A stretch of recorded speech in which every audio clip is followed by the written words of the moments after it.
ಆತ್ಮೀಯರೇ, industrial extension officer question ಪೇಪರ್ನ decode ಮಾಡೋಣ. ಸೊ ಎಂದಿನಂತೆ ಶಾಂತ ಮಾರ್ಗದ ರೂಲ್ಸು, ಬೇಸಿಕ್ ಕಾನ್ಸೆಪ್ಟ್ಸ್ಗಳನ್ನ ಓದಿಕೊಂಡು ಎಕ್ಸಾಮ್ಸ್ ಕ್ಲಿಯರ್ ಮಾಡಬೇಕಂತಕ್ಕಂಥದ್ದು. ನಂತರದಲ್ಲಿ ಈಗ ಒಂದು 5ನೇ ಬ್ಯಾಚ್ ಆರಂಭ ಆಗ್ತಿದೆ, ಈ ತಿಂಗಳಿಂದ ಆರಂಭ ಆಗ್ತಾಗ್ತಿದೆ. ಸೊ ಇಂಟ್ರೆಸ್ಟ್ ಇರ್ತಕ್ಕಂಥವ್ರು 9620131843ಗೆ ಕಾಂಟ್ಯಾಕ್ಟ್ ಮಾಡ್ಬೋದು. ಈಗ ನಮ್ಮ ಇಡೀ HYT ಕ್ಲಾಸ್ನ ಉಪಯುಕ್ತತೆ, ಯುಟಿಲಿಟಿ ಏನು ಅಂತಕ್ಕಂತಹ ಅಂಶವನ್ನು ನಿಮ್ಮ ಮುಂದೆ ವಿತ್ ಎಕ್ಸಾಂಪಲ್ಸ್ ಸಮೇತ ನಾನು ಡಿಕೋಡ್ ಮಾಡ್ತೀನಿ. So decoding, question paper decoding is not about finding only answers, no. ಬನ್ನಿ, ಈಗ ಪ್ರಸಿದ್ಧ ತಮಿಳು ಮಹಾಕಾವ್ಯ ಶಿಲಪ್ಪಾದಿಕಾರಂಗೆ ಸಂಬಂಧಿಸಿದಂತೆ ಈ ಕೆಳಕಂಡ ಹೇಳಿಕೆಗಳನ್ನು ಪರಿಗಣಿಸಿ. ಈ ಮಹಾಕಾವ್ಯವು ಸತ್ತನರವರು ರಚಿಸಿದ್ದರು. ಈ ಮಹಾಕಾವ್ಯವು ಕೋವಲಂ, ಮಾಧವಿ ಮತ್ತು ಕನ್ನಗಿಯವರ ಕಥೆಯನ್ನು ಒಳಗೊಂಡಿದೆ.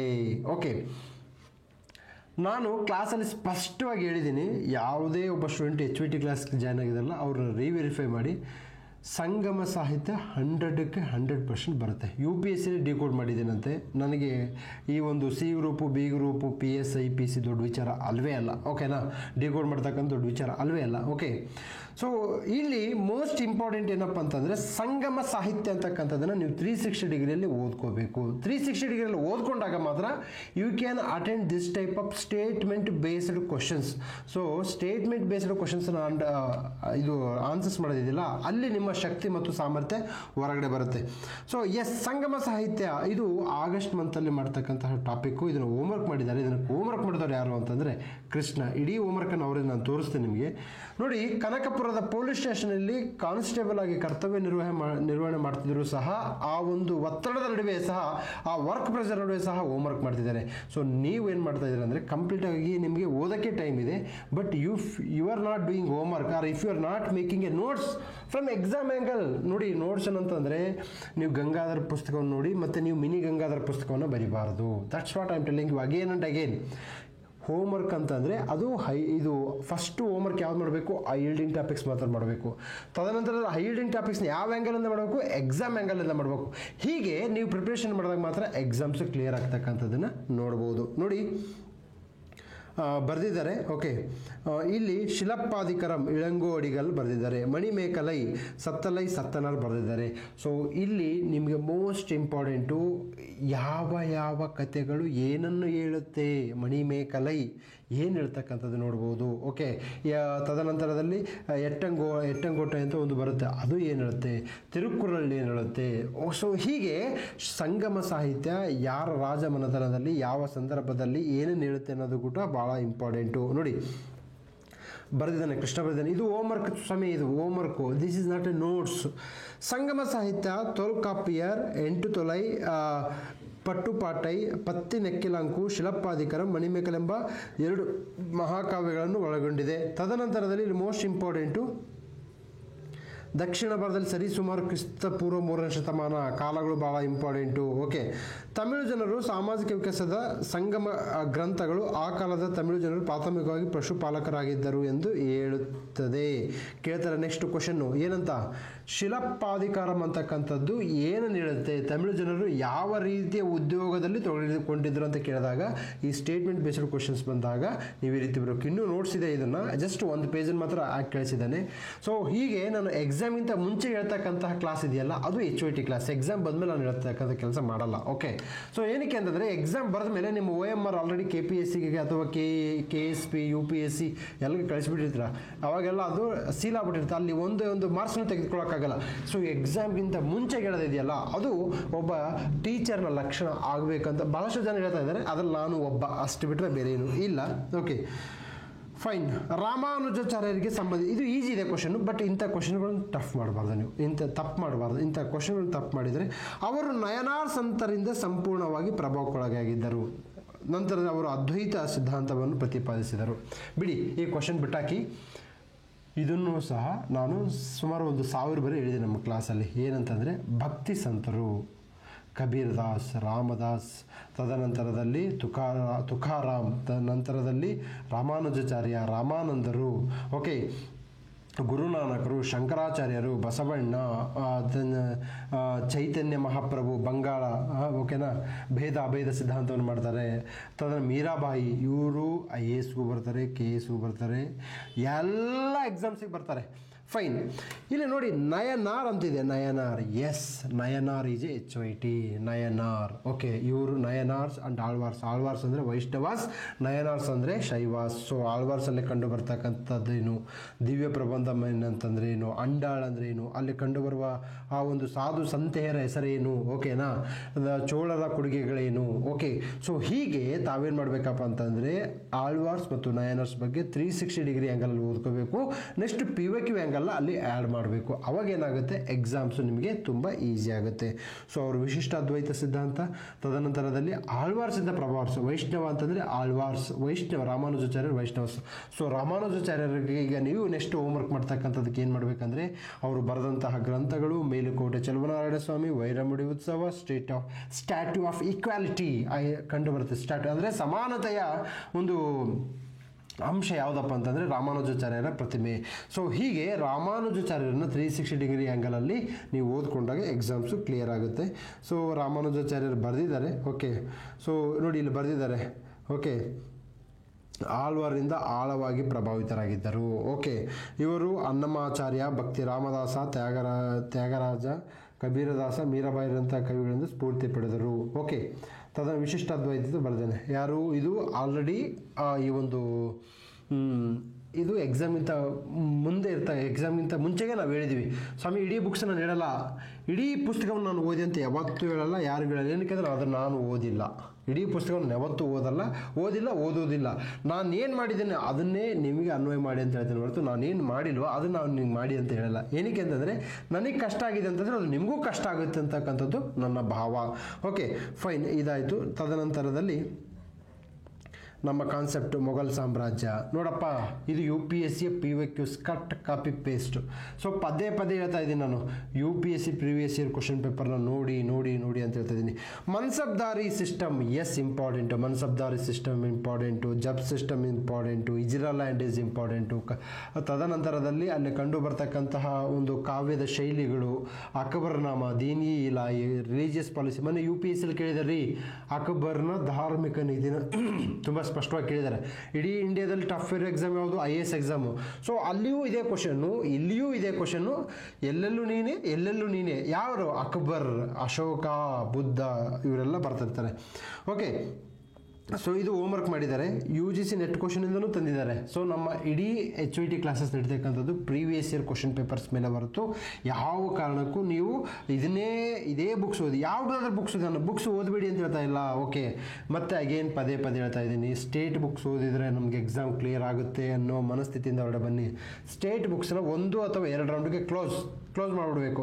3ನೇ ರೌಂಡಿಗೆ ಆಥರ್ಸ್ ಬುಕ್ಸ್ ಓದಿ, ಆಥರ್ಸ್ ಬುಕ್ಸ್ ಜೊತೆ ಕ್ವಶನ್ ಪೇಪರ್ ಓದಿ, ಕ್ವಶನ್ ಪೇಪರ್ ಡಿಕೋಡ್ ಮಾಡ್ಕೊಂಡು ಓದಿ, ಎಕ್ಸಾಮ್ಸ್ ಕ್ಲಿಯರ್ ಆಗುತ್ತಪ್ಪ. ಓಕೆನಾ ಸರ್, ನಾನು ಹೇಳ್ತಾ ಇದ್ದೀನಿ, 3 ತಲೆಮಾರಕ್ಕೂ ಒಂದೇ ಕ್ವಶನ್ ಬರುತ್ತೆ. ಓಕೆ, ಸೊ ಜಾಟು ಸವಾರ್ ಇದನ್ನು ನಾನು ಹೋಮ್ವರ್ಕ್ ಮಾಡಿಸಿದ್ದೀನಲ್ಲಪ್ಪ, ಅದಕ್ಕೆ ಬರೆದಿದ್ದಾನೆ.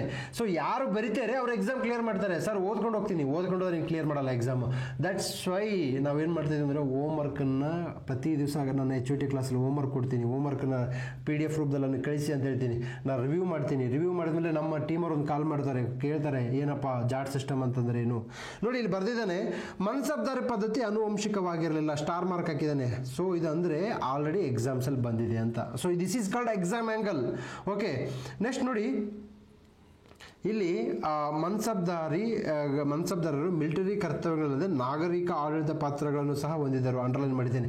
ಇದು ಎಕ್ಸಾಮ್ನಿಂದ ಬಂದಿರೋ ಸ್ಟೇಟ್ಮೆಂಟ್ ಎತ್ಕೊಂಡು ಇಲ್ಲಿ ಹಾಕಿದನು ಹೊರತು ಇದು ಯಾವುದೋ ಒಂದು ನನ್ನ ಪುಸ್ತಕದಿಂದ ಬರೆದಿಲ್ಲ. ನನ್ನ ಇಡೀ HYT ತರಗತಿಗಳು 99% ಮೊಬೈಲ್ ಮೇಲೆ ಡಿಪೆಂಡ್ ಆಗಿದೆ ಹೊರತು ಯೂಶಲಿ ಯಾಕಂತಂದರೆ ಕೆಲವೊಂದು ಮಾಹಿತಿಗಳು ಮೊಬೈಲಲ್ಲೇ ಸಿಗುತ್ತೆ. ಓಕೆ, ಸೊ ಇದನ್ನು ನೀವು ಅರ್ಥ ಮಾಡ್ಕೋಬೇಕಾಗುತ್ತೆ. ಫೈನ್, ಈ ಕೆಳಕೊಂಡವುಗಳಲ್ಲಿ ಯಾವುದು ಬೌದ್ಧ ಧರ್ಮ ಮತ್ತು ಜೈನ ಧರ್ಮಗಳ ಕೆರಡು ಸಾಮಾನ್ಯವಾಗಿದೆ? ನಿಜ ಹೇಳ್ತೀನಿ, ಇಲ್ಲಿ ಕಂಡು ಬರ್ತಕ್ಕಂಥ ಟ್ರಾನ್ಸ್ಲೇಷನ್ನು ಪ್ಯೂರ್ಲಿ ಗೂಗಲ್ ಟ್ರಾನ್ಸ್ಲೇಷನ್. ಅದಕ್ಕೆ ಸ್ವಲ್ಪ ವುಮೆನ್ ಎಫರ್ಟ್ ಹಾಕಿದ್ದಾರೆ ಬಿಟ್ಟರೆ it is not completely human effort ಅಲ್ಲ. ನಿಜ ಸಮ್ಟೈಮ್ಸ್ ನನಗೆ ತುಂಬ ಬೇಜಾರಾಗುತ್ತೆ. ಯಾಕಪ್ಪ ಕನ್ನಡ ನನಗೆ ಕನ್ನಡ ಮಾಧ್ಯಮದಲ್ಲಿ ಕನ್ನಡ ಕ್ವಶನ್ ಪೇಪರ್ ಓದ್ತಾ ಇದ್ದೀನಲ್ಲ, 300 ಬೇರೆ ಓದ್ತಾ ಇದ್ದೀನಿ, ಅರ್ಥನೇ ಆಗಬಾರ್ದು. ಇಲ್ಲಿ ನೋಡಿ, ವೇದಗಳ ಉಲ್ಲೇಖ ಉಪೇಕ್ಷೆಯಾಗಿದೆ. ಏನಿದ್ರ ಅರ್ಥ? What is the meaning of this? So ನಿಜ ಹೇಳ್ತೀನಿ, ಸೊ ನೀವೆಲ್ಲರೂ ಕನಿಷ್ಠ ಇಂಗ್ಲೀಷ್ ಪ್ರಜ್ಞೆ ಇರಬೇಕು. ಪ್ರತಿ ವಿಡಿಯೋದಲ್ಲಿ ಹೇಳ್ತಾ ಇದ್ದೀನಿ, ಕನಿಷ್ಠ ಇಂಗ್ಲೀಷ್ ಪ್ರಜ್ಞೆ ಇಲ್ಲ ಅಂದರೆ ನೀವು ಎಕ್ಸಾಮ್ಸ್ ಕ್ಲಿಯರ್ ಮಾಡೋಕ್ಕಾಗಲ್ಲ. So if you want to become officer, you have to do these things, otherwise things are going to become very very difficult for you people. ನಂತರದಲ್ಲಿ ನಾನು ಮನವಿ ಮಾಡ್ಕೊಳ್ತೀನಿ, ಯಾರ್ಯಾರು ಇದು ಮಾಡ್ತಾ ಇದ್ದಾರಲ್ಲ, ಟ್ರಾನ್ಸ್ಲೇಟ್ ಮಾಡ್ತಾರಲ್ಲ, ಅವ್ರಿಗೆಲ್ಲ ಮನವಿ ಮಾಡ್ಕೊಡ್ತೀನಿ, ಸರ್ ತಾವು ಟ್ರಾನ್ಸ್ಲೇಟ್ ಮಾಡಬೇಕಾದ್ರೆ ದಯವಿಟ್ಟು ಕನ್ನಡದ ಜಯಾಮಾನಕ್ಕೆ ತಕ್ಕ ಹಾಗೆ ಟ್ರಾನ್ಸ್ಲೇಟ್ ಮಾಡಿ. ಏನಕ್ಕೆ ಅಂದರೆ ಕನ್ನಡದ ಮಕ್ಕಳು ಅವರೆಲ್ಲ ಮಧ್ಯಮ ವರ್ಗ, ಕೃಷಿಕ ಕುಟುಂಬ, ಹಳ್ಳಿಯಿಂದ ಬಂತಕ್ಕಂಥವ್ರು, ಮೊದಲ ತಲೆಮಾರಿನ ಪದವೀಧರರು. ಓಕೆನಾ? ಸೊ ಈ ನಿಟ್ಟಲ್ಲಿ ನಾನು ಕೈ ಮುಗಿದು ಬೇಡ್ಕೊಳ್ತೀನಿ ತಮಗೆ, ಟ್ರಾನ್ಸ್ಲೇಷನ್ ಮಾಡಬೇಕಾದ್ರೆ ಇದು ನಿಮ್ಮ ಕರ್ತವ್ಯ ಅಂತ ಭಾವಿಸಬೇಡಿ, ಇದೊಂದು ದೈವದ ಕೆಲಸ, ಇದೊಂದು ದೇವರ ಕೆಲಸ ಅಂತ ಭಾವಿಸ್ಕೊಳ್ಳಿ. ಏನಕ್ಕೆ ಅಂತಂದರೆ ಒಂದು ಕ್ವಶನ್ ಸರಿಯಾಗಿ ಅರ್ಥ ಆಗಿಲ್ಲ ಅಂತಂದಾಗ, ಒಂದು ಮಾರ್ಕ್ಸ್ ಹೋದಾಗ ಅವರ ಇಡೀ ಭವಿಷ್ಯ ಹೋಗುತ್ತೆ. ಸೊ ಇದು ನನ್ನ ಮನವಿ. ಅಂದರೆ ಯಾರ್ಯಾರು ಭಾಷಾಂತರ ಮಾಡ್ತಾರಲ್ಲ KPSC ಕಡೆಯಿಂದ, ಅದು ತಮ್ಮ ಡ್ಯೂಟಿ ಅಂತ ದಯವಿಟ್ಟು ಭಾವಿಸಬೇಡಿ. ಓಕೆ, ನಾನು ಎಲ್ರಿಗೂ ಮನವಿ ಮಾಡ್ತೀನಿ. ಸೊ ಇನ್ನೂ ಏನು ಹೇಳಬೇಕು, ನನಗಂತೂ ಬಹಳ ಎಷ್ಟು ಇದು ಕನ್ನಡ ಕ್ವಶನ್ ಪೇಪರ್ ಓದಿದ ಮೇಲೆ ನನಗೆ ಎಷ್ಟು ಬೇಜಾರಾಯಿತು ಅಂತಂದರೆ, ಯಾಕಪ್ಪ ಇದು ಈ ಕನ್ನಡ ಯಾಕೆ ಇದೊಂಥರ ಹಿಂಗಿದೆ ಅಂತಂದರೆ, ಒಂಥರ ಗೂಗಲ್ ಭಾಷೆಯಲ್ಲಿ, ಇದು ಗೂಗಲ್ ಶಂಕದಿಂದ ಬಂದಂಥ ತೀರ್ಥ ಹೊರತು ಇದು ಕನ್ನಡ ಮಣ್ಣಿನಿಂದ ಬಂದಂತಹ ಭಾಷಾಂತರ ಅಲ್ಲವೇ ಅಲ್ಲ. ಅರ್ಥ ಮಾಡ್ಕೊಳ್ಳಿ. ಸೊ ಯಾಕೆ ಈ ಥರ ಆಗ್ತಿದೆ ಅಂತ ಗೊತ್ತಿಲ್ಲ. ರಿಯಲಿ ನನಗೆ ಮನಸ್ಸಿಗೆ ತುಂಬ ಬೇಜಾರಾಯಿತು. ದಯವಿಟ್ಟು ಕನ್ನಡದ ಭಾಷಾಂತರಕಾರರಿರ್ಬೋದು, ಬಹುಶಃ ಈ ವಿಡಿಯೋ ಅವ್ರಿಗನ್ನ ತಲುಪಲಿ, ಭಾಷಾಂತರ ಮಾಡ್ತಿರ್ತಾರಲ್ಲ ಅವ್ರಿಗೆ ತಲುಪಲಿ ಅನ್ನೋ ಭಾವ ಇದೆ ನನಗೆ. ನಿಮ್ಮನ್ನು ಕೈ ಮುಗಿದು ಬೇಡ್ಕೊಳ್ತೀನಿ, ಒಂದು ಒಳ್ಳೆ ರೀತಿಯ ಟ್ರಾನ್ಸ್ಲೇಷನ್ ಕೊಡಿ. ಇಲ್ಲೆಲ್ಲ ಇರ್ತಕ್ಕಂಥದ್ದು ಸಹ ಮೋಸ್ಟ್ ಆಫ್ ದಿ ಟೈಮು ಬಡವರು ಅಂತ ಹೇಳ್ತಾ ಇಲ್ಲ, ಲೋಯರ್ ಮಿಡಲ್ ಕ್ಲಾಸ್ ಪೀಪಲ್ ಎಲ್ಲ ಇರ್ತಾರೆ. ಎಷ್ಟು ಒಂದು ಊಟದ ಖರ್ಚು, ರೂಮಿನ ಖರ್ಚು, 2-3 ವರ್ಷ ಧಾರವಾಡ, ಬೆಂಗಳೂರು ಓದ್ತಾ ಇರ್ತಾರೆ. ಒಂದು ಕನಸಿನ ಬೆನ್ನತ್ತಿ ಹೋಗ್ತಿರ್ತಾರೆ. ಆ ಕನಸಿನ ಬೆನ್ನತ್ತಿ ಹೋದಾಗ ಟ್ರಾನ್ಸ್ಲೇಷನ್ನು ಅವರಿಗೆ ಖಡ್ಗವಾಗಿ ಅವರ ಕನಸುಗಳನ್ನು ಚೂಟು ಹಾಕುವಂತಹ ಒಂದು ಖಡ್ಗಗಳಾಗಿ ಪರಿವರ್ತನೆ ಆಗಬಾರ್ದು, ಕತ್ತಿಗಳಾಗಿ ಪರಿವರ್ತನೆ ಆಗಬಾರ್ದು. ಬನ್ನಿ, ಜೈನ ಧರ್ಮ ಮತ್ತು ಬೌದ್ಧ ಧರ್ಮಕ್ಕೆರಡು ಸಾಮಾನ್ಯ, ಪಶ್ಚಾತ್ತಾಪ ಮತ್ತು ಸುಖಾನುಭವದಂಥ ತೀವ್ರ ಕ್ರಮಗಳ ಪರಿತ್ಯಾಗ. ಓಕೆ, ಸೊ ಹೌದು, ಈ ಜೈನ ಧರ್ಮದಲ್ಲಿ ಹೇಳ್ತೀನಿ ನಾನು, ಜೈನ ಧರ್ಮ ಮತ್ತು ಬೌದ್ಧ ಧರ್ಮದಲ್ಲಿ ಎಕ್ಸ್ಟ್ರೀಮಿಟಿ ಇರ್ತದೆ. ಓಕೆನಾ? ತೀವ್ರ ಕ್ರಮಗಳು. ಓಕೆ, ಸಲ್ಲೇಖನಗಳಿರ್ಬೋದು, ಕೂದಲನ್ನು ಕಿಚ್ಚಿಕೊಳ್ಳತಕ್ಕಂತಿರ್ಬೋದು, ಆದರೆ ಆ ರೀತಿ ಎಕ್ಸ್ಟ್ರೀಮ್ ಮಾರ್ಗ ಬೌದ್ಧ ಧರ್ಮದಲ್ಲಿ ಇಲ್ಲ. ಸೊ ಆನ್ಸರ್ಸ್ ಏನಾಗುತ್ತೆ, ಇದು ಹೋಯ್ತು ಅಂದ್ಕೊಳ್ಳಿ. ಸೊ ಒಂದು ಹೋದರೆ ಸಾಕು. ಓಕೆ, ರಿಮೈನಿಂಗ್ ಇದು ರಿಪೀಟ್ ಆಗಿರ್ತಕ್ಕಂಥ ಕ್ವಶನ್ನು ಏನಿಲ್ಲ. ನಮ್ಮ ಟೆಸ್ಟ್ ಸೀರೀಸಲ್ಲೂ ಇದನ್ನು ನಾವು ಕೊಟ್ಟಿದ್ದೀವಿ, ಇದನ್ನು ಹಾಕಿದ್ದೀವಿ ಟೆಸ್ಟ್ ಸೀರೀಸಲ್ಲಿ. ಮೈ ಪಾಯಿಂಟ್ ಈಸ್, ನೋಡಿ, ಧಾರ್ಮಿಕ ಆಚರಣೆಗಳ ಪರಿಣಾಮಕಾರಿತ್ವದ ನಿರಾಕರಣೆ. ಇದು ಕನ್ನಡನ? ಇದು ಏನು ಸಿಂಪಲ್ಲು. ಸೊ ಅನವಶ್ಯಕ ಧಾರ್ಮಿಕ ಆಚರಣೆಗಳಲ್ಲಿ ಎರಡೂ ಧರ್ಮಗಳು ನಂಬಿಕೆ ಇಟ್ಟಿದ್ದಿಲ್ಲ, ಮುಗೀತಲ್ಲ.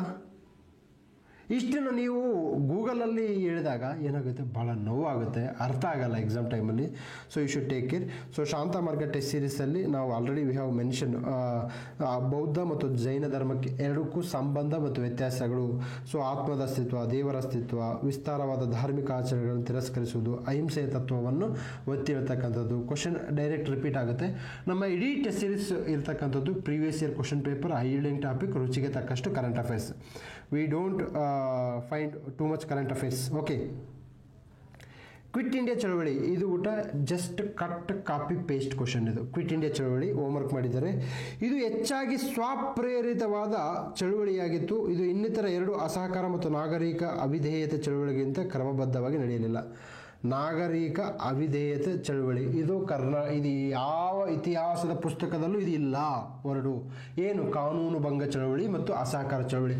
ಕಾನೂನು ಭಂಗ ಚಳವಳಿ ಅಂತಂದರೆ ನಮ್ಮ ಮನಸ್ಸಿಗೆ ಕ್ಲಾರಿಟಿ ಸ್ಪಷ್ಟ ಗೊತ್ತಾಯ್ತು. ಓಕೆ, ಎಸ್, ಇದು ಸಿವಿಲ್ ಡಿಸೋಬಿಡಿಯನ್ಸ್ ಮೂವ್ಮೆಂಟ್. ನಾಗರಿಕ ಅವಿಧೇಯತೆ ಏನು ಸರ್ ಇದು? ಅವಿಧೇಯತೆ ಎಲ್ಲಿಂದ ಹುಡ್ಕೊಂಡು ಬರ್ತಾರೆ ಈ ಥರ ವರ್ಡು? ದಯವಿಟ್ಟು ಬೇಡ, ಆ ಥರ ಮಾಡಬೇಡಿ.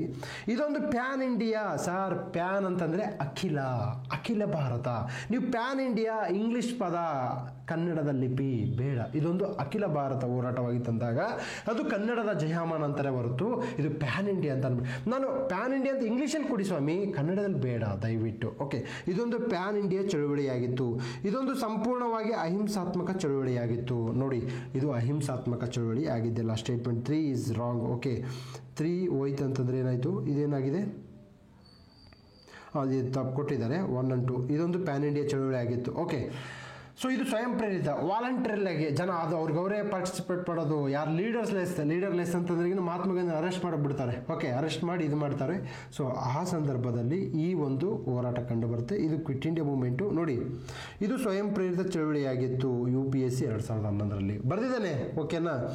ಕಾರ್ಮಿಕ ವರ್ಗವು ಬಂದ್ ಹರ್ತಾಳ ಮೂಲಕ ಬೆಂಬಲ ನೀಡಿತ್ತು. ಪ್ರತಿ ಸರ್ಕಾರಗಳು MPPS ಅಲ್ಲಿ ನೋಡಿ ಬೇರೆ ಬೇರೆ ಸ್ಟೇಟ್ಗಳು ಕ್ವಶನ್ ಪೇಪರ್ ಹುಡುಕೊಂಡು ಎಕ್ಸಾಮ್ಸ್ ಟು ದಿ ಪಾಯಿಂಟ್ ಬರ್ಕೊಂತ ಹೋಗ್ಬೇಕಂತಕ್ಕಂಥದ್ದನ್ನು ಇಲ್ಲಿ ನೋಡ್ಬೋದು. ಓಕೆ, ನೋಡಿ, ಕ್ರಿಪ್ಸ್ ಮಿಷನ್ ಸಂಧಾನ ಬಿಕ್ಕಟ್ಟನ್ನು ಪರಿಹರಿಸಲು UPSC 2013ರಲ್ಲಿ ಕೇಳಿದ್ದಾರೆ. ವಿಫಲವಾದಾಗ ಕ್ವಿಟ್ ಇಂಡಿಯಾ ಚಳವಳಿ ಪ್ರಾರಂಭ, ಪ್ರತಿ ಸರ್ಕಾರಗಳ ನಿರ್ಮಾಣ. ಸೊ ನೆಹರು ಅವರನ್ನು ಅಹಮದ್ನಗರ ಕೋಟೆ ಜೈಲಲ್ಲಿ ಇರಿಸಲಾಯಿತು. ಗಾಂಧೀಜಿಯವರನ್ನು ಪುಣೆಯ ಆಕ್ಕನ್ ಅರಮನೆ ನಂತರ ಯರವಾಳ ಜೈಲಲ್ಲಿ ಇರಿಸಲಾಯಿತು. ಪ್ರತಿ ಸರ್ಕಾರಗಳು. ಸೊ ನೀವು ಕ್ವಿಟ್ ಇಂಡಿಯಾ ಮೂವ್ಮೆಂಟನ್ನು ಈ ಆ್ಯಂಗಲಿಂದ ಓದಿದಾಗ ಎಕ್ಸಾಮ್ಸು ಕ್ಲಿಯರ್ ಆಗುತ್ತೆ. ಓಕೆನಾ. ಈ ಚಳವಳಿ ಸಂಪೂರ್ಣವಾಗಿ ಅಹಿಂಸಾತ್ಮಕವಾಗಿರಲಿಲ್ಲ. ನೋಡಿ statement, cut copy paste. So ಯಾರು ಬರಿತವ್ರೆ ಅವರು ವಿನ್ ಆಗ್ತವ್ರೆ, ಯಾರು ಬರೆಯಲ್ಲ ಅವರು ವಿನ್ ಆಗಲ್ಲ. ಎಸ್, ಎಲೆಕ್ಷನ್ ಕಮಿಷನ್ಗೆ ಸಂಬಂಧಪಟ್ಟ ಹಾಗೆ ತುಂಬ ಇದು ಈಸಿ ಇಲ್ಲ, ಸ್ವಲ್ಪ ಅವರೇಜ್ಗಿಂತ ತುಂಬ ಟಫ್ ಇದೆ. ಓಕೆ, ಮುಖ್ಯ ಚುನಾವಣಾ ಆಯುಕ್ತರು ಮತ್ತು ಇತರೆ ಚುನಾವಣಾ ಆಯುಕ್ತರನ್ನು ಭಾರತದ ರಾಷ್ಟ್ರಪತಿಗಳು ನೇಮಕ ಮಾಡುತ್ತಾರೆ. ಎಸ್, ನೋಡಿ, ಚುನಾವಣಾ ಆಯೋಗ, ಆರ್ಟಿಕಲ್ಸ್, ಕಮಿಟೀಸ್, ರೆಕಮೆಂಡೇಶನ್ಸ್ ಎಕ್ಸಾಮ್ಸಿಗೆ ಬರುತ್ತೆ. 100% ಎಕ್ಸಾಮ್ಸಿಗೆ ಬರುತ್ತೆ. ಓದಬೇಕು ನೀವು. ಓಕೆನಾ. ನೀವು ಸರ್ ಇದನ್ನು ಕರೆಂಟ್ ಅಫೇರ್ಸ್ ಅವೆಲ್ಲ ಬಕ್ವಾಸ್, ಅವೆಲ್ಲ ಐಡಿಯಾ ಮಾಡಬಾರ್ದು. ಇವೆಲ್ಲ ಕರೆಂಟ್ ಅಫೇರ್ಸ್ ಇರೋದಕ್ಕಂಥದ್ದೆಲ್ಲ ಎಕ್ಸಾಮ್ಸಿಗೆ ಬರಲ್ಲ ರೀ. ಈಗೆಲ್ಲ ನಾನು ಇನ್ನೂ 3 ವಿಡಿಯೋ ಬರುತ್ತೆ. ಓಕೆನಾ. ಎಲ್ಲರಲ್ಲೂ ನಾನು ಸ್ಟಾರ್ಟಿಂಗೇ ತರ್ತೀನಿ. ಚುನಾವಣಾ ಆಯುಕ್ತರ ಸೇವಾ ಷರತ್ತುಗಳು ಮತ್ತು ಅಧಿಕಾರಾವಧಿಯನ್ನು ಸಂಸತ್ತು ಕಾನೂನಿನ ಮೂಲಕ ನಿರ್ಧರಿಸಬಹುದು. ಸಂಸತ್ತು ಅಲ್ಲ ಸ್ವಾಮಿ, ರಾಷ್ಟ್ರಪತಿ. ಸೊ ತುಂಬ ಸ್ಪಷ್ಟವಾಗಿ ಚುನಾವಣಾ ಆಯೋಗದ ಆಯುಕ್ತರು ರಿಟೈರ್ಡ್ ಆದ ನಂತರದಲ್ಲಿ ಮತ್ತೆ ಅವರು ಪಾರ್ಟ್ ಆಫ್ ಗೌರ್ಮೆಂಟ್ ಆಗ್ಬೋದಾ? ಎಸ್, ಆಗಬಹುದು. ಅವ್ರಿಗೇನಾದರೂ ಅರ್ಹತೆ ಇದೆಯಾ? ಅರ್ಹತೆ ಇಲ್ಲ. ಓಕೆ, ಈಗ ಚುನಾವಣಾ ಆಯುಕ್ತರಿಗೆ ಸೆಲೆಕ್ಷನ್ ಕಮಿಟಿ ಅಂತ ಒಂದು ಬಂದಿದೆ. ಅವರ ರಿಮೂವಲ್ ಪ್ರೋಸೆಸ್ ಇಂಪಾರ್ಟೆಂಟು. ಇವೆಲ್ಲವೂ ಎಕ್ಸಾಮ್ಸಿಗೆ ತಿಳ್ಕೊಳ್ಳಿ, ನಿಮಗೆ ಹೆಲ್ಪ್ ಆಗುತ್ತೆ. ಓಕೆ, ಸೊ ನಮಗೆ ಸೆಕೆಂಡ್ ಹೋಯ್ತು. ಸೊ ಫಸ್ಟ್ ಕರೆಕ್ಟ್ ಅಂತ ಇದೆ. ಸೊ ಫಸ್ಟ್ ಒಂದು ಕರೆಕ್ಟ್ ಇದೆ. ನಂತರದಲ್ಲಿ ಭಾರತದ ರಾಷ್ಟ್ರಪತಿಗಳ ಶಿಫಾರಸ್ಸಿನ ಹೊರತಾಗಿ ಮುಖ್ಯ ಚುನಾವಣಾ ಆಯುಕ್ತರನ್ನು ಕಚೇರಿಯಿಂದ ಹೊರ ಹಾಕಲಾಗುವುದಿಲ್ಲ. ನೋಡಿ, ರಾಷ್ಟ್ರಪತಿಗಳ ಶಿಫಾರಸ್ಸು ಅಂತಂದರೆ ಇಲ್ಲಿ ನಮಗೆ 2 ಪ್ರೋಸೆಸ್ ಬರುತ್ತೆ. ಒಂದು, first Parliament has to remove the Chief Election Commissioner. I am telling you, Chief Election Commissioner. ಮುಖ್ಯ ಚುನಾವಣಾ ಆಯುಕ್ತರು ಇತರೆ ಚುನಾವಣಾ ಆಯುಕ್ತರನ್ನ just on the recommendation of the Chief Election Commissioner, we can remove other election commissioners. So supreme court ನ್ಯಾಯಾಧೀಶರನ್ನು ತೆಗೆದುಹಾಕುವಂತೆ ಇಲ್ಲಿ ನಾವು ತೆಗೆದುಹಾಕಬೇಕು ಹೊರತು ಇವ್ರನ್ನ ಸೀದಾ ಹೋಗಿ ರಾಷ್ಟ್ರಪತಿಯವರ ಬೇಗ ನಡಿ ಮನೆಗೆ ನಡಿ ಅಂತಂದರೆ no. So statement 3 is wrong. ಮುಖ್ಯ ಚುನಾವಣಾ ಆಯುಕ್ತರ ಶಿಫಾರಸ್ಸಿನ ಹೊರತಾಗಿ ಪ್ರಾದೇಶಿಕ ಆಯುಕ್ತರನ್ನು ಕಚೇರಿಯಿಂದ ತೆಗೆದುಹಾಕುವುದಿಲ್ಲ. Correct. 1 and 4 is true. 4th statement is right. So ಈಗ ನೀವೇನು ಮಾಡಬೇಕಂತಂದರೆ election commission very important for your examination. ಇದು ಪ್ರತಿ ಸಂದರ್ಭದಲ್ಲೂ ಬರುತ್ತೆ. ಸೊ ತುಂಬ ಸ್ಪಷ್ಟವಾಗಿ ಓದ್ಕೊಳ್ಳಿ, ನಿಮಗೆ ಎಕ್ಸಾಮ್ಸ್ಗೆ ಹೆಲ್ಪ್ ಆಗ್ತಕ್ಕಂಥದ್ದನ್ನು ನೋಡ್ಬೋದು. ಸೊ ಹೋಮ್ವರ್ಕ್ ಮಾಡಿದ್ದಾರೆ. ಹೋಮ್ವರ್ಕನ್ನು CDS 2020, NDA 2019, CDS 2022. ಸೊ ತಾವು ಹೀಗೆ ಎಕ್ಸಾಮ್ ಆ್ಯಂಗಲಿಂದ ಪ್ರಿಪೇರ್ ಆಗಬೇಕು. ನಾನು ಇಲ್ಲ ಸರ್ ಈಗ ಈ ಅಟೆಂಪ್ಟಲ್ಲೇ ಪಾಸ್ ಮಾಡಬೇಕು ಅಂತ ಬಂದರೆ you can join HOIT classes. Okay, HOIT ಕ್ಲಾಸ್ನ ಒಳಮರ್ಮ ತತ್ವ ನಿಮಗೆ ಗೊತ್ತು, ತರ್ಕ ನಿಮಗೆ ಗೊತ್ತಾದರೆ don't join class. I don't usually tell people ನಿಮಗೆ ಪ್ರೀವಿಯಸ್ ಇಯರ್ ಕ್ವಶನ್ ಪೇಪರ್ ಆ್ಯಂಗಲಿಂದ ಓದೋದು ಅಥವಾ ಏನು ಓದಬೇಕು ಏನು ಓದಬಾರ್ದು ಅಂತ ಗೊತ್ತಿದ್ದರೆ don't do that thing. Okay, test series is mandatory. Test series start ಆಗಿದೆ ನಮ್ಮದು. ನೆಕ್ಸ್ಟು ಎಸ್, ಇಲ್ಲಿ ನೋಡಿ ನಮಗೆ ಅನಾಮಧೇಯ, ಸರ್ವವರ್ಮ, ನಾಗಾರ್ಜುನ, ಸೋಮದೇವ. ಓಕೆ, ನಿಜ ಹೇಳ್ತೀನಿ. ಓಕೆ, ನಾಗಾರ್ಜುನ ಮತ್ತು ಸೋಮದೇವರನ್ನ ಗೊತ್ತಿರುತ್ತೆ. ಈ ಸರ್ವವರ್ಮ ಅನಾಮಧೇಯ ನಮಗೆ ಗೊತ್ತಿಲ್ಲ. ಬಟ್ ಎಸ್, ಮೊನ್ನೆ ನಾನು ಯೂಟ್ಯೂಬಲ್ಲೂ ಸಹ ಒಂದು ಕ್ವಿಜ್ ಕಾಂಪಿಟೇಷನ್ ಮಾಡಬೇಕಾದ್ರೆ ನಾಗಾರ್ಜುನ ಬರ್ತಾನೆ ಎಕ್ಸಾಂಪಲ್ಗೆ, ಎಕ್ಸಾಮ್ಸ್ಗೆ ಇಂಪಾರ್ಟೆಂಟ್ ಅಂತ ಹೇಳಿದ್ದೀನಿ. ಇಲ್ಲಿ ನೋಡಿ ಹೋಮ್ವರ್ಕ್ ಮಾಡಿದ್ದಾರೆ. ಸೋಮದೇವನ ಕಥಾಸಾರಿತ್ ಸಾಗರ ಮಾಡಿದ್ದಾರೆ. ಸೋಮದೇವ ಅಂತಂದರೆ ಯಾವುದು? ಕಥಾಸಾರಿತ್ ಸಾಗರ. D1 ಇದೆ. ಓಕೆ, D1 ಅಂತಂತಂದರೆ ಮುಗಿಯಿತು, ಕ್ಲೋಸ್. ಅಂದರೆ ನಿಮಗೆ ನಾನು ಕೇಳ್ತಾ ಇದ್ದೀನಿ ಅಂತಂದರೆ ನಾಗಾರ್ಜುನ ಮತ್ತು ಸೋಮದೇವರನ್ನ ಓದ್ಕೊಳ್ಳಿ. ಸರ್ವವರ್ಮ ಮತ್ತು ಅನಾಮಧೇಯ ಯಾವನಿಗೂ ಗೊತ್ತಿಲ್ಲ, ಅದಕ್ಕೆ ಅವನ ಹೆಸರೇ ಅನಾಮಧೇಯ. ಯಾರಂತ ನನಗೆ ಗೊತ್ತಿಲ್ಲ.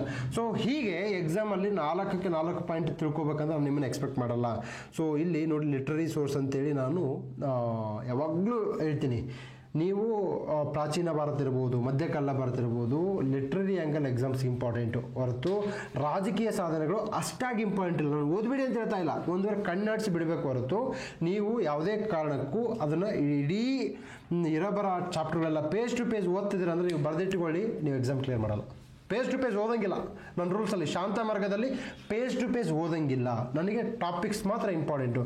ನೀವು ಇಡೀ ಪುಸ್ತಕವನ್ನು ಎಲ್ಲ ಪುಸ್ತಕಗಳನ್ನು ಪೇಜ್ ಟು ಪೇಜ್ ಓದ್ತಿದ್ದೀರ ಅಂತಂದರೆ you are in a wrong preparation. Okay, ಅಮುಕ್ತ ಮೋದಲ ತೆಲುಗು ಭಾಷೆಯಲ್ಲಿ, ಓಕೆ, ಸೋಮದೇವ ಕಥಾಸರಿಸಾಗರ, ಅಶ್ವಘೋಷ, ಓಕೆ, ನಂತರದಲ್ಲಿ ಬಹುಭೂತಿ, ಅಸ್ಥಿಮಲ್ಲ, ಕ್ಷೇಮೇಶ್ವರರು ನಾಟಕಕಾರರು.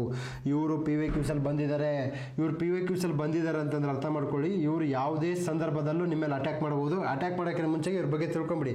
ಸ್ವಾಮಿ ಕ್ಷೇಮೇಂದ್ರ, ಅಸ್ಥಿಮಲ್ಲ ನಿಮ್ಮ ಬಗ್ಗೆ ನನಗೆ ಗೊತ್ತಿದೆ, ಸೊ ನಾನು ನಿಮ್ಮ ಆನ್ಸರ್ ಸ್ಟಿಕ್ ಮಾಡ್ತೇನೆ ಅಂತೇಳಿ ಅವ್ರು ಹಿಂದಕ್ಕೆ ಹೋಗ್ಬಿಡ್ತಾರೆ. ಸೊ ಅವ್ರು ನಿಮಗೆ ಮಾರ್ಕ್ಸ್ ಕೊಟ್ಟು ಹೋಗ್ತಾರೆ. ಮಾರ್ಕ್ಸ್ ತೊಗೊಂಡು ನೀವು ಎಕ್ಸಾಮ್ಸ್ ಕ್ಲಿಯರ್ ಮಾಡ್ಕೊಂಡು ಹೋಗಿ. ಗೊತ್ತಿಲ್ಲ ಅಂದರೆ ನಿಮ್ಮ ಮೇಲೆ ಅಟ್ಯಾಕ್ ಮಾಡಿ ನಿಮ್ಮ ಭವಿಷ್ಯವನ್ನು ಕತ್ತರಿಸಿ ಹೋಗ್ಬಿಡ್ತಾರೆ. So that's why I am telling you. Okay, ನೋಡಿ, ಪರಿಶಿಷ್ಟ ಪರ್ವಾಣ, ತ್ರಿಶಿಷ್ಟ ಶಲಾಕ ಪುರಾಣ, ಜೈನ ಗ್ರಂಥಗಳು UPSC 2022ರಲ್ಲಿ ಕೇಳಿದ್ದಾರೆ. ಸರ್ ಕ್ವಶನ್ ಪೇಪರ್ಲಿರುತ್ತೆ, ಅದನ್ನು ನೀವು ಬರೀಬೇಕು. ಬರೆದಾಗ ನಿಮಗೆ ಹೆಲ್ಪ್ ಆಗುತ್ತೆ ಹೊರತು ಎಕ್ಸಾಮ್ಸ್ಗೆ ಇಲ್ಲ ಅಂದರೆ ಹೆಲ್ಪ್ ಆಗಲ್ಲ. ಎಸ್, 1945ರಲ್ಲಿ ಭಾರತೀಯ ಸೇನೆ ಮತ್ತು INA ಅಧಿಕಾರಿಗಳಲ್ಲಿ ಕೆಳಗಿನವುಗಳಲ್ಲಿ ಯಾರನ್ನು ರಾಷ್ಟ್ರೀಯ ವೀರರು ಎಂದು ಕರೆಯುತ್ತಾರೆ? ನಾನು ಇದನ್ನು 1000 ಬಾರಿ ಹೇಳಿದ್ದೀನಿ ಆಲ್ರೆಡಿ. ಏನಂತಂದರೆ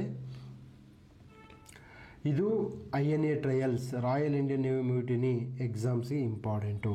ಸೊ ಇಲ್ಲಿ ನೋಡಿ, INA ಟ್ರಯಲ್ಸ್ ಬರೆದಿದ್ದಾನೆ, ಕೃಷ್ಣ ಬರೆದಿದ್ದಾನೆ. ಇಡೀ ಕೃಷ್ಣಂದು ಒಂದೇ ಹೋಮ್ವರ್ಕ್ ಇನ್ನು ಭಾಳಷ್ಟು ಜನ ಬರೆದಿದ್ದಾರೆ. ಓಕೆನಾ, 1500 ಜನದಲ್ಲಿ ಎಷ್ಟು ಜನ ಈ ಥರ ವರ್ಕ್ ಮಾಡಿದ್ದಾರೆ, ಅವ್ರಿಗೆಲ್ರಿಗೂ ಈ ಥರ ಫೀಲಿಂಗ್ ಆಗೇ ಬರುತ್ತೆ. ನೋಡಿ, 2ನೇ ಮಹಾಯುದ್ಧ ಸಂದರ್ಭದಲ್ಲಿ ಇಲ್ಲಿ ಬರೆದಿದ್ದಾರೆ ನೋಡಿ, ಸ್ಟಾರ್ ಮಾರ್ಕ್ ಹಾಕಿದ್ದಾನೆ. He has made a star mark. Okay, Shahnawaz, Prem Kumar Sehgal, Gurbaksh Singh Dhillon, ಭಾರತೀಯ ರಾಷ್ಟ್ರೀಯ ಸೇನೆ ಅಧಿಕಾರಿಗಳು.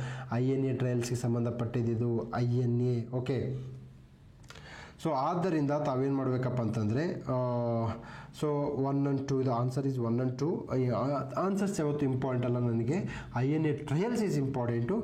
ಸೊ ಈಗ ಕೃಷ್ಣ ಇದನ್ನು ಬರೆದಿದ್ದಾನೆ. ಯಾರೋ ಕೈಯಿಂದ ಬರೀತಾರೆ, ಆಬ್ವಿಯಸ್ಲಿ ಅವ್ರು ಬೇರೆಗಿಂತ ಒಂದು ಎಡ್ಜ್ ಇರ್ತಾರೆ, ಅಂದರೆ ಒಂದು ಹೆಜ್ಜೆ ಮುಂದೆ ಇರ್ತಾರೆ.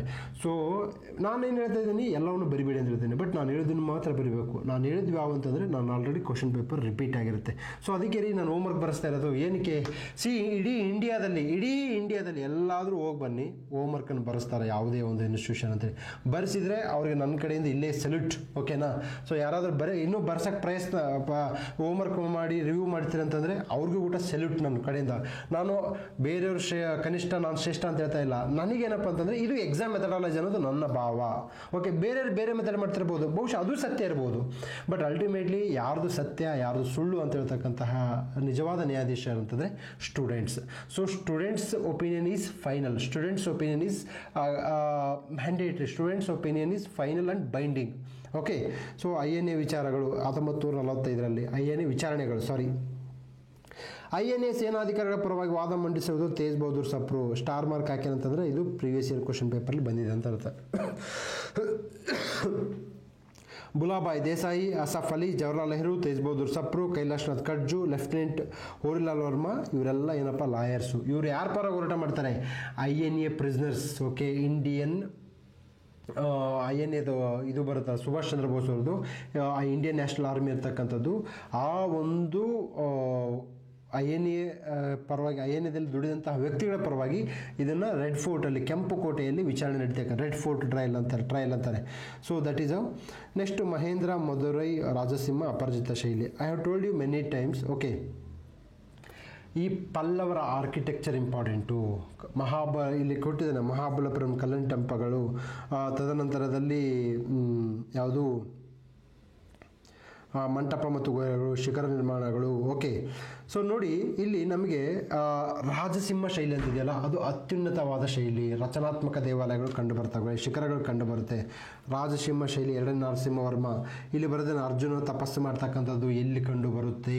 ಎಕ್ಸಾಮ್ಸಲ್ಲಿ ಕೇಳ್ತಾವನೆ. ಓಕೆ, ತದನಂತರದಲ್ಲಿ ನಮಗೆ ಮಹೇಂದ್ರ ಶೈಲಿ ಎಲ್ಲಿ ಬರುತ್ತೆ? ಕಾಂಚೀಪುರಂನ ಏಕಾಂಬರ ದೇವಾಲಯ. ಸೊ ಹೀಗೆ ನೀವು ಹೋಮ್ವರ್ಕ್ ಮಾಡಿದಾಗ ನಿಮಗೆ ಹೆಲ್ಪ್ ಆಗುತ್ತೆ. ನಂತರದಲ್ಲಿ 52ನೇ ತಿದ್ದುಪಡಿಗೆ ಸಂಬಂಧಪಟ್ಟ ಹಾಗೆ ನಾನು ಆಲ್ರೆಡಿ ಸಾಕಷ್ಟು ಬೇರೆ ಹೇಳಿದ್ದೀನಿ. ಪೊಲಿಟಿಕಲ್ ಡಿಫೆಕ್ಷನ್ನು, so you should know everything. ಕಂಠಪಾಠ ಆಗಿಬಿಡ್ಬೇಕು ಇವನ್ನೆಲ್ಲ ಪಂಚಾಯತ್ ರಾಜ್ ಕಂಠಪಾಠ ಹಾಕಿ, ಫಂಡಮೆಂಟಲ್ ಡ್ಯೂಟೀಸ್ ಕಂಠಪಾಠ ಆಗಬೇಕಾಗುತ್ತೆ. ಸೊ ಇಡೀ ಎಕ್ಸಾಮ್ಸ್ ಇದೆಯಲ್ಲಪ್ಪ, ಯಾವುದೇ ಎಕ್ಸಾಮ್ ಇರಲಿ, PC to DC ಎಕ್ಸಾಮ್, ನಾನು ಎಲ್ಲ ಎಕ್ಸಾಮ್ಸನ್ನು ಹೈ ಲಿಂಕ್ ಟಾಪಿಕ್ ಮೇಲೆ ಪ್ರೀವಿಯಸ್ ಇಯರ್ ಕ್ವಶನ್ ಪೇಪರ್ ಮೇಲೆ ಕ್ಲಿಯರ್ ಮಾಡೋದು. ನಾನು ಮತ್ತೆ ಪದೇ ಎಕ್ಸಾಂಪಲ್ಸ್ ಕೊಡ್ತಾ ಇದ್ದೀನಿ. ಇದು easy question, I know it is easy question, but my point is you go 360 degree of this topic, then you will clear the exams. Okay,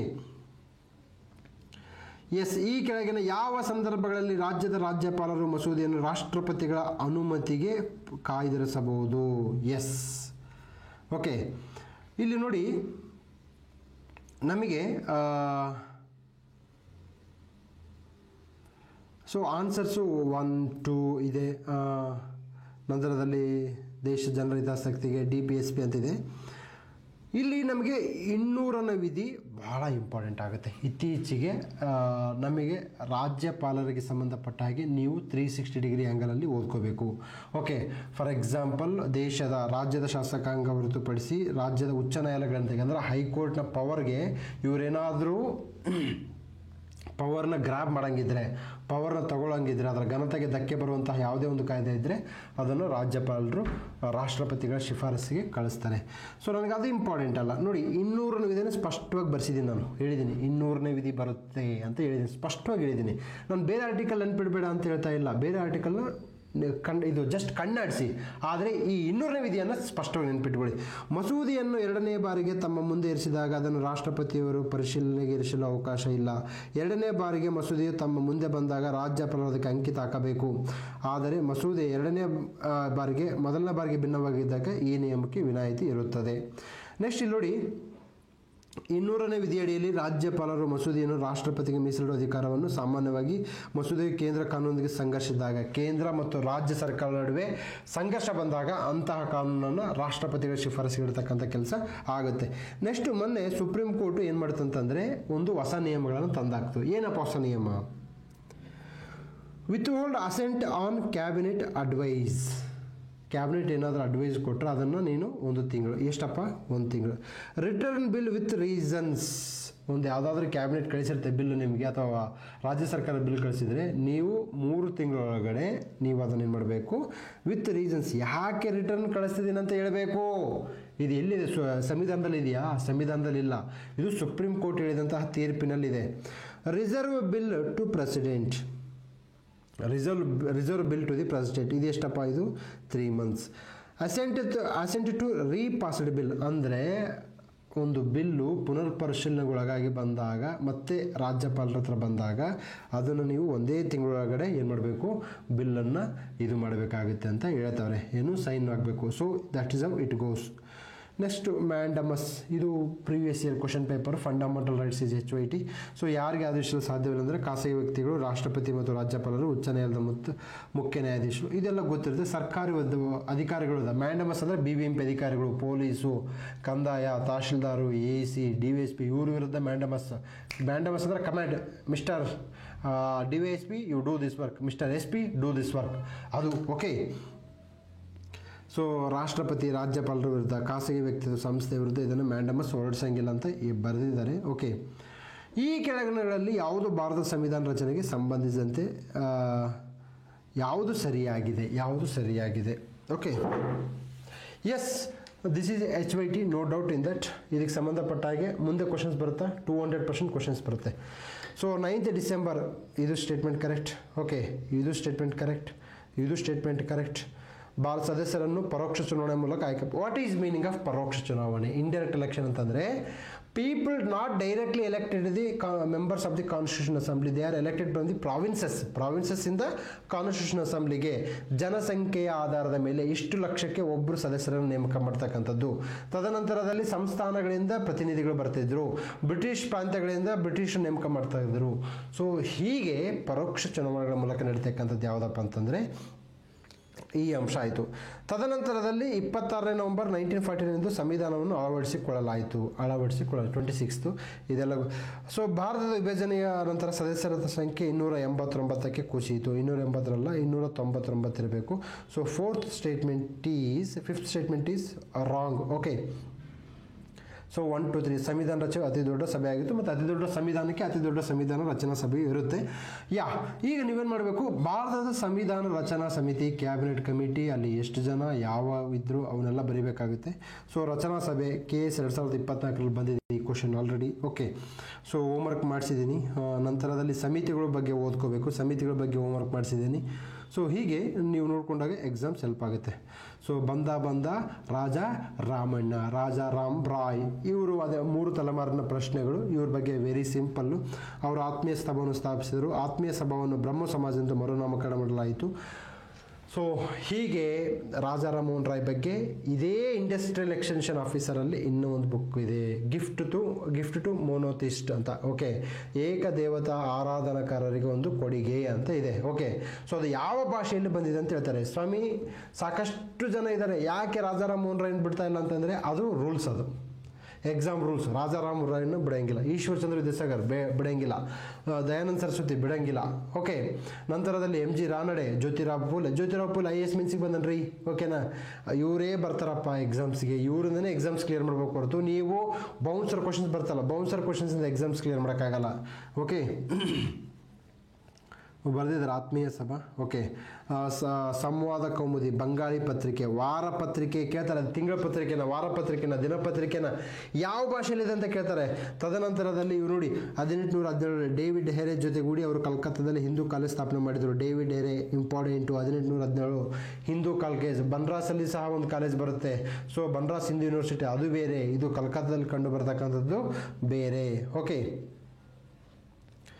ಭಾರತದ ನಿಯಂತ್ರಕರು ಮತ್ತು ಲೆಕ್ಕ ಪರಿಶೋಧಕರಿಗೆ ಸಂಬಂಧಿಸಿದ ಈ ಕೆಳಗಿನಗಳಲ್ಲಿ ಯಾವುದು ಸರಿಯಾಗಿಲ್ಲ ಅಂದರೆ ಮತ್ತೆ ಬೇರೆ. So CAG article 148. ಓಕೆನಾ, so CAG is a high yielding topic. ಅದಕ್ಕೆ ಸಂಬಂಧಪಟ್ಟಾಗಿ ಮೇನ್ಸ್ಗೂ ಬರುತ್ತೆ ಕ್ವಶನ್ಸು, ಕ್ಲೇಮ್ಸ್ಗೂ ಬರುತ್ತೆ, ಅಟಾರ್ನಿ ಜನರಲ್ ಬರ್ತವ್ರೆ, ಎಲೆಕ್ಷನ್ ಕಮಿಷನ್ ಆಫ್ ಇಂಡಿಯಾ ಬಂದಿದೆ, ಬರುತ್ತೆ, ಮುಂದೆನೂ ಬರುತ್ತೆ. ಓಕೆ, ಸೊ ಇದರಲ್ಲಿ ಸ್ಟೇಟ್ಮೆಂಟ್ 5th ಈಸ್ ರಾಂಗ್ ಇದೆ. Okay, statement 5th is 1 2 3 4 correct ಆಗುತ್ತೆ. ಇಲ್ಲೆಲ್ಲ ನೋಡ್ತೀವಿ, ವಿತ್ ಆರ್ಟಿಕಲ್ ಸಮೇತ ಬರ್ಕೊಂಡೋಗಿ. FIS, yes, foreign institutional investors, very important for your examination. FDI, FII, participatory notes ಎಕ್ಸಾಮ್ಸ್ಗೆ ಇಂಪಾರ್ಟೆಂಟು. ಭಾರತದಲ್ಲಿ ಹೂಡಿಕೆ ಮಾಡಲು ಪ್ರಸ್ತಾಪಿಸಿದ ಭಾರತದವರೆಗೆ ಸ್ಥಾಪಿಸಲಾದ ಅಥವಾ ಸಂಘಟಿತವಾದ ಘಟಕ. ಇದು ಕನ್ನಡ ಅಲ್ಲ, ಇದು ಗೂಗಲ್ ಕನ್ನಡ. ಕನ್ನಡಿಗರ ಕನ್ನಡ ಇದಲ್ಲ, ಇದು ಗೂಗಲ್ ಕನ್ನಡ. ಅಂದರೆ ಇದರ ಟ್ರಾನ್ಸ್ಲೇಷನ್ ಕರೆಕ್ಟ್ ಆಗಿಲ್ಲ. ಸ್ಟೇಟ್ಮೆಂಟ್ ಇದು ಇಂಗ್ಲೀಷಲ್ಲಿ ಓದಿದೆ, ಕರೆಕ್ಟಾಗಿ ಕಂಡು ಬಂದಿದ್ದು. Statement 1 is right. ಸೆಬಿಯಿಂದ ನೋಂದಾಯಿಸಲಾಗಿದೆ. ಎಸ್. ತದನಂತರದಲ್ಲಿ ಪಿಂಚಣಿ ನಿಧಿ ಮ್ಯೂಚುವಲ್ ಫಂಡ್ ಹೂಡಿಕೆ, ಇದು UPSC PYQ, ಇದು UPSC PYQ previous year question paper. So answer 1 2 3 correct ಆಗುತ್ತೆ. ನಂತರದಲ್ಲಿ ಇಲ್ಲಿ FDI ಬಗ್ಗೆ ಬರೆದಾರೆ, UPSC 2011. ಓಕೆ, FII ವಿದೇಶಿ ಸಾಂಸ್ಥಿಕ ಹೂಡಿಕೆದಾರರು ಅಂತಾರೆ. ಓಕೆ, ನೀತಿ ಆಯೋಗದ ಬಗ್ಗೆ ನಾನು ಆಲ್ರೆಡಿ ಅರಿವು ಮ್ಯಾಗ್ಝಿನ್ ಪಾಠ ಮಾಡಬೇಕಾದ್ರೆ ಹೇಳಿದ್ದೀನಿ. ನೀತಿ ಆಯೋಗದ ಉದ್ದೇಶಗಳು, ಅದರ ಸ್ಕೀಮ್ಸ್ಗಳೇನು, ಆಸ್ಪಿರೇಷನಲ್ ಡಿಸ್ಟ್ರಿಕ್ಟ್ ಪ್ರೋಗ್ರಾಮು, ಇವೆಲ್ಲವೂ ಎಕ್ಸಾಮ್ಸಿಗೆ ಬರ್ತಕ್ಕಂಥದ್ದನ್ನು ನೋಡ್ಬೋದು. Next bank rate. ಸ್ವಾಮಿ ಇದು ಮಾನಿಟರಿ ಪಾಲಿಸಿ, ಹಣಕಾಸು ನೀತಿಗೆ ಸಂಬಂಧಪಟ್ಟಾಗೆ monetary policy committee exams important. So bank rate ಅಂತಂದರೆ ಏನಪ್ಪ ಅಂತಂದರೆ the rate at which RBI is going to impose on the commercial banks if they have taken loan from RBI. Okay, so ವಾಣಿಜ್ಯ ಬ್ಯಾಂಕುಗಳು ಗ್ರಾಹಕರಿಗೆ ನೀಡುವ ಸಾಲದ ಮೇಲಿನ ಬಡ್ಡಿ ದರವಾಗಿದೆ ಅಲ್ಲ, ಒಂದು ಹೋಯ್ತು. ಓಕೆ, ಕೇಂದ್ರ ಬ್ಯಾಂಕ್ ಅಂಗೀಕೃತ ಶೆಡ್ಯೂಲ್ಡ್ ಬ್ಯಾಂಕ್ ಭದ್ರತಾ ಪತ್ರಗಳ ಮೇಲೆ ಸಾಲ ನೀಡುವಾಗ ವಿವರಿಸುವ ದರವಾಗಿದೆ. ಬ್ಯಾಂಕ್ ದರವನ್ನು ಕೇಂದ್ರ ಬ್ಯಾಂಕ್ ಆಗಾಗ ಬದಲಿಸುತ್ತದೆ. ಕರೆಕ್ಟ್. ಇದು ಖಜಾನೆ ನೀತಿ ಅನ್ವಯ ಈ ದರವನ್ನು ನಿರ್ಧರಿಸಲಾಗುತ್ತದೆ. ನೋಡಿ, ಇದು ಸ್ಟೇಟ್ಮೆಂಟ್ ಹೆಂಗಿದೆ ಅಂತಂದರೆ ಇದು ಎಕ್ಸಾಕ್ಟ್ಲಿ ಇದು ಭಾಷಾಂತರ ಆಗಿದೆ, ಭಾವಾಂತರ ಆಗಿಲ್ಲ. ಇಂಗ್ಲೀಷಲ್ಲಿ ಟ್ರೆಜರಿ ಅಂತಂದರೆ ಕನ್ನಡದಲ್ಲಿ ಅದು ಸರ್ಕಾರ. ಸರ್ಕಾರವು ಬ್ಯಾಂಕ್ ದರವನ್ನು, ಸರ್ಕಾರದ ನೀತಿ ಅನ್ವಯ ಬ್ಯಾಂಕ್ ದರವನ್ನು ನಿರ್ಧರಿಸಲಾಗುತ್ತದೆ ಅಂದಾಗ ನಿಮಗೆ ಕನ್ನಡದಾಗ ಅರ್ಥ ಆಗುತ್ತೆ ಹೊರತು ಖಜಾನೆಯ ನೀತಿ ಅನ್ವಯ ಈ ದರವನ್ನು ನಿರ್ಧರಿಸಲಾಗುತ್ತದೆ. ಸೊ ದಯವಿಟ್ಟು ಈ ಗೂಗಲ್ ಟ್ರಾನ್ಸ್ಲೇಷನ್ನ ಬಿಡಬೇಕಾಗಿ ಸಂಬಂಧಪಟ್ಟ ಇಲಾಖೆ ಮತ್ತು ಅಧಿಕಾರಿಗಳಿಗೆ ಮನವಿಯನ್ನು ಮಾಡುತ್ತೇನೆ. ಕಾಲಿಗೆ ನಮಸ್ಕಾರವನ್ನು ಮಾಡಿದರೂ ಸಹ ತಪ್ಪಿಲ್ಲ, ಯಾಕಂದರೆ ನನ್ನ ಕಾಲಿಗೆ ಮಾಡುವ ನಮಸ್ಕಾರದಿಂದ ಮತ್ತೊಬ್ಬರ ಜೀವನ ಉದ್ಧಾರ ಆಗುತ್ತಂದರೆ ನಾನು ಅದನ್ನು ಮಾಡೋಕ್ಕೆ ರೆಡಿ ಇದ್ದೀನಿ. ಖಜಾನೆ ನೀತಿ ಅನ್ವಯ ಈ ದರವನ್ನು ನಿರ್ಧರಿಸಲಾಗುತ್ತದೆ. ಇದು ಕನ್ನಡದ ಜಯಮಾನ, ಕನ್ನಡದ ಭಾಷೆ, ಕನ್ನಡದ ಮಣ್ಣಿನ ಅಸ್ಮಿತೆಗೆ ತಕ್ಕ ಹಾಗೆ ಟ್ರಾನ್ಸ್ಲೇಷನ್ ಆಗಿಲ್ಲ. ಓಕೆ, ಇದನ್ನೇನು ಅನ್ನಬೇಕು, ಸರ್ಕಾರದ ನೀತಿ ಅನ್ವಯ ದರವನ್ನು ನಿರ್ಧಾರ ಮಾಡಲಾಗುತ್ತೆ ಅಂದರೆ ಕರೆಕ್ಟ್ ಟ್ರಾನ್ಸ್ಲೇಷನ್. ಓಕೆ, ವಾಣಿಜ್ಯ ಬ್ಯಾಂಕುಗಳು ಮಾಡುವ ಸಾಲದ ಸೃಷ್ಟಿಯಿಂದ ದೇಶದಲ್ಲಿ ಹಣದುಬ್ಬರ ಉಂಟಾಗುತ್ತದೆ. Inflation, topic inflation. So inflation is always important for your examination. Inflation ಬಗ್ಗೆ ಏನು ಅದರ ಕ್ವಶನ್ ಇದ್ದೇ ಇರುತ್ತೆ. ಜನರ ಕೈಯಲ್ಲಿ ಹೆಚ್ಚು ಹಣ ಲಭಿಸುವುದರಿಂದ ಅವರ ಕೊಂಡುಕೊಳ್ಳುವ ಶಕ್ತಿ ಹೆಚ್ಚಾಗುತ್ತದೆ. ಎಸ್. ವಸ್ತುಗಳಿಗೆ ಬೇಡಿಕೆ ಹೆಚ್ಚಾಗಿ ಅವುಗಳ ಬೆಲೆ ಏರಿಕೆ ಉಂಟಾಗುತ್ತದೆ. ಎಸ್. ಹಣದ ಮೌಲ್ಯವು ಕುಸಿಯುತ್ತದೆ. ಎಸ್. ಹಣದುಬ್ಬರವು ಸಹ ಹೆಚ್ಚಾಗುತ್ತದೆ. ಸೊ ಇದು ಇನ್ಫ್ಲೇಷನಿಂದ ಆಗ್ತಕ್ಕಂತಹ ಒಂದು, ಆಲ್ರೆಡಿ ನಾನು ಒಂದು ಲಾಸ್ಟ್ ಟೈಮ್ ಹೇಳಿದ್ದೆ, ಹಣದುಬ್ಬರದಿಂದ ಸಾಲ ಇಸ್ಕೊಂಡ್ರಿಗೆ ಲಾಭ, ಸಾಲ ಪಡ್ಕೊಂಡ್ರಿಗೆ ಲಾಭ ಅಂತ ಕೇಳಿದ್ದೆ. ಅದ್ರ ಬಗ್ಗೆ ಎಲ್ಲರೂ ತುಂಬ ಸ್ಪಷ್ಟವಾಗಿ ಆನ್ಸರ್ ಮಾಡಿದ್ರಿ. ಸೊ ಇದ್ರ ಬಗ್ಗೆ ಏನು ತೊಂದರೆ ಇಲ್ಲ. ನೆಕ್ಸ್ಟು ಇದು most important, CPI and WPI. ನೋಡಿ, ಎಲ್ಲ time question paper already set ಆಗಿದೆ, ಫಿಕ್ಸ್ ಆಗಿದೆ. ಬಟ್ ನಾವು ಸ್ಪಷ್ಟವಾಗಿ ಓದ್ತಾ ಇಲ್ಲ. ನೀವು ಪೇಜ್ ಟು ಪೇಜ್ ಓದ್ತಾ ಇದ್ದೀರಿ, ಮತ್ತು ಮಿನಿ ಬುಕ್ಕನ್ನು ನೀವು ಮಿನಿ ನೋಟ್ಸ್ ಮಾಡ್ತಾ ಇದ್ದರೆ ನೀವು ಎಕ್ಸಾಮ್ಸ್ ಕ್ಲಿಯರ್ ಆಗಿಲ್ಲ. ಗ್ರಾಹಕ ಬೆಲೆ ಸೂಚ್ಯಾಂಕದಲ್ಲಿ ಆಹಾರದ ತೂಕವು ಸಗಟು ಬೆಲೆ ಸೂಚ್ಯಾಂಕಗಿಂತ ಹೆಚ್ಚಾಗಿದೆ. ತದನಂತರದಲ್ಲಿ ಇಲ್ಲಿ ನೋಡಿ, WPI ಸೇವೆಗಳ ಬೆಲೆಗಳಲ್ಲಿನ ಬದಲಾವಣೆಗಳನ್ನು ಗ್ರಹಿಸುವುದಿಲ್ಲ, CPI ಇದನ್ನು ಮಾಡುತ್ತದೆ. ಸೊ ನೋಡಿ, ಇದು ಫಸ್ಟು UPSC PYQ. ನೋಡಿ, ನೀವು UPSC PYQನ 10 ವರ್ಷದ ಪೇಪರ್ ಅಂತಂದರೆ 10 20 ಬೇಡ 50 ಪೇಜ್ನ ಓದಿಬಿಟ್ರೆ ಸಾಕು. ನಿಮಗೆ ಕನಿಷ್ಠ ಅಂತಂದರೆ 20 ಮಾರ್ಕ್ಸ್ ಬರುತ್ತೆ. ಕನಿಷ್ಠ ಅಂದರೆ 20 ಮಾರ್ಕ್ಸ್ ಬರುತ್ತೆ. ಅರೆ ಸ್ವಾಮಿ, ನೀವು 20 ಮಾರ್ಕ್ಸ್ ತೆಗೆಯೋಕ್ಕೆ 200 page, 300 page, 400 page, 500 page, 600 page ಪುಸ್ತಕ ಓದ್ತಾ ಇದ್ದೀರಾ. ಅನ್ವಾಂಟೆಡ್, ಇಲ್ಲಾಜಿಕಲ್, ಇರ್ರ್ಯಾಷನಲ್ ಪುಸ್ತಕಗಳನ್ನ ಓದ್ಕೊಂಡು ನೀವೇನು ಮಾಡ್ತೀರಾ, ಟೈಮ್ ನಾನು ಮಾಡ್ಕೊಳ್ತಾ ಇದ್ದಾರೆ. ನಾನು ಪುಸ್ತಕವನ್ನು ಓದಬೇಡಿ ಅಂತ ಹೇಳ್ತಾ ಇಲ್ಲ, ಯಾವುದೇ ಆ ಥರ ವಿರುದ್ಧ ನನ್ನ ದ್ವೇಷ ಇಲ್ಲ. ಎಲ್ಲ ಆ ಥರ ಚೆನ್ನಾಗಿದ್ದಾವೆ, ಭಾಳಷ್ಟು ಪುಸ್ತಕಗಳು ತುಂಬ ಚೆನ್ನಾಗಿದ್ದಾವೆ. ಜಿಯೋಗ್ರಫಿಯಲ್ಲಿ ಆಥರ್ಸ್ ಪುಸ್ತಕದಾಗ ನೀವು ಎಕ್ಸಾಮ್ಸ್ ಕ್ಲಿಯರ್ ಮಾಡ್ತಕ್ಕಂಥದ್ದು ಸಹ ಶುದ್ಧ ಸುಳ್ಳು. ನನ್ನ ಪಾಯಿಂಟ್, ಆಥರ್ಸ್ ಬುಕ್ಸ್ ಓದ್ರ ಜೊತೆಗೆ ಕ್ವಶನ್ ಪೇಪರ್ ಯಾಕೆ ಓದ್ತಾ ಇಲ್ಲ, ಕ್ವಶನ್ ಪೇಪರ್ ಯಾಕೆ ಡಿಕೋಡ್ ಮಾಡ್ತಾ ಇಲ್ಲ ಅನ್ನೋದು ನನ್ನ ಒಂದು ತಕರಾರು. ಅಷ್ಟು ಬಿಟ್ಟರೆ ಬೇರೆ ಏನೂ ಇಲ್ಲ. ಸೊ 55% ಇರುತ್ತೆ ಆಹಾರದ್ದು ಇದರಲ್ಲಿ CPI. So consumer price index ಯಾರು ಬಿಡುಗಡೆ ಮಾಡ್ತಾರೆ, ತಿಂಗಳನ್ನ ಮಂತ್ಲಿನ ಕನ್ಸ್ಯೂಮರ್ ಪ್ರೈಸ್ ಇಂಡೆಕ್ಸಲ್ಲಿ ಅಲ್ಲಿ ಯಾವ್ಯಾವ ಕಂಡು ಬರುತ್ತೆ ಅನ್ನೋದು ಭಾಳ ಇಂಪಾರ್ಟೆಂಟು. ಸೊ WPIಲಿ ಸೇವೆಗಳಿರಲ್ಲ. ಫುಡ್ ಹೆಡ್ ಇನ್ಫ್ಲೇಷನ್ ಅಂದರೆ ಏನು, ಕೋರ್ ಇನ್ಫ್ಲೇಷನ್ ಅಂದರೆ ಏನು, ಇವೆಲ್ಲ ಅಂಶಗಳು ಈ ಒಂದು WPI ಮತ್ತು CPIಯಲ್ಲಿ ಕಂಡು ಬರ್ತಕ್ಕಂಥದ್ದನ್ನು ನೋಡ್ಬೋದು. ಸೊ ನಮ್ಮ ಹುಡುಗ ಹೋಮ್ವರ್ಕ್ ಮಾಡಿದ್ದಾನೆ, WPI ಮತ್ತು CPIಗೆ ಸಂಬಂಧಪಟ್ಟ ಹಾಗೆ ಹೋಲ್ಸೇಲ್ ಪ್ರೈಸ್ ಇಂಡೆಕ್ಸ್, ಸಗಟು ಬೆಲೆ ಸೂಚ್ಯಾಂಕ. ಓಕೆ, ಸೊ ಇದ್ರ ಬಗ್ಗೆ ಎಲ್ಲ ಮಾಡಿದ್ದಾರೆ. ಇದು ಹಣದುಬ್ಬರವನ್ನು ಅಳೆಯುವ ಸೂಚಕವಾಗಿದೆ, ಅದು CPI. WPIಯನ್ನು ಸಾಮಾನ್ಯವಾಗಿ ಮಾಸಿಕವಾಗಿ ಆಧಾರದ ಮೇಲೆ ಲೆಕ್ಕ ಹಾಕಲಾಗುತ್ತದೆ. WPI ಸೇವೆಗಳನ್ನು ಒಳಗೊಂಡಿರುವುದಿಲ್ಲ, ಇಲ್ಲಿ ಊಟ ಅಷ್ಟೇ ಇರೋದು. WPI ಸೇವೆಗಳ ಬೆಲೆಗಳನ್ನು ಬದಲಾವಣೆಗಳನ್ನು ಗ್ರಹಿಸುವುದಿಲ್ಲ, CPI ಇದನ್ನು ಮಾಡುತ್ತದೆ. ನೋಡಿ ಹೆಂಗೆ ಬರೆದಿದ್ದಾರೆ, ಹೆಂಗೆ ಟ್ರಾನ್ಸ್ಲೇಷನ್ ಆಗಿದೆ. ಓಕೆ, CPI ಸರಕು ಮತ್ತು ಸೇವೆಗಳು ಎರಡನ್ನೂ ಒಳಗೊಂಡಿದೆ. ಓಕೆ, CPI ಸೂಚ್ಯಂಕವನ್ನು ಹಣದುಬ್ಬರದ ಪ್ರಮುಖ ಅಳತೆಯನ್ನಾಗಿ 2014ರಿಂದ ಅಳವಡಿಕೆಯಾಗಿದೆ. ಇದು ನೋಡಿ UPSC ಅಂತ ಬರೆದಿದ್ದಾನೆ. ಸೊ ಹೀಗೆ ನೀವು ಎಕ್ಸಾಮ್ಸಿಗೆ ಬರೋದನ್ನ ಇಲ್ಲಿ ಬರ್ಕೊಂಡು ಹೋಗ್ಬಿಟ್ರಾಗ ನಿಮಗೆ ಎಕ್ಸಾಮ್ಸ್ ತುಂಬ ಈಸಿ ಆಗುತ್ತೆ. ಅದರ್ವೈಸ್ ಎಕ್ಸಾಮ್ಸ್ ನೋಡಿ ಇಷ್ಟನ್ನು ಯಾರು ಹೇಳ್ತಾರೆ ರೀ, ಓಕೆ ನಾನು ಅರ್ಥ ಮಾಡ್ಕೊಳ್ಳಿ, ಇದು ಎಕ್ಸಾಮ್ಸಿಗೆ ಬರುತ್ತೆ, ಇದು ಬರಲ್ಲ, ಯಾವುದನ್ನು ಬರುತ್ತೆ ಅದನ್ನು ಮಾತ್ರ ನಾನು ಬರಿ ಅಂತ ಹೇಳ್ತೀನಿ ಹೊರತು ಹೋಮ್ವರ್ಕು, ಇರೋದನ್ನು ಬರಲಾರ್ದನ್ನು ಬರಿ ಅಂತ ನಾನು ಹೇಳಲ್ಲ. ಸೊ WPIಯಲ್ಲಿ 3 ಪ್ರಮುಖ ವಸ್ತುಗಳು, ಪ್ರಾಥಮಿಕ ಇಂಧನ ಮತ್ತು ತಯಾರಿಸಿದ ಉತ್ಪನ್ನಗಳು 22%, 13%, 64%. CDS 2024ರಲ್ಲಿ ಬಂದಿದೆ, ಇದು ಮತ್ತೆ ಯಾವಾಗಾದರೂ ಬರಬಹುದು. Okay, so that's all about this industrial extension officer decoding paper video 1. So will meet in the next video. Thank you.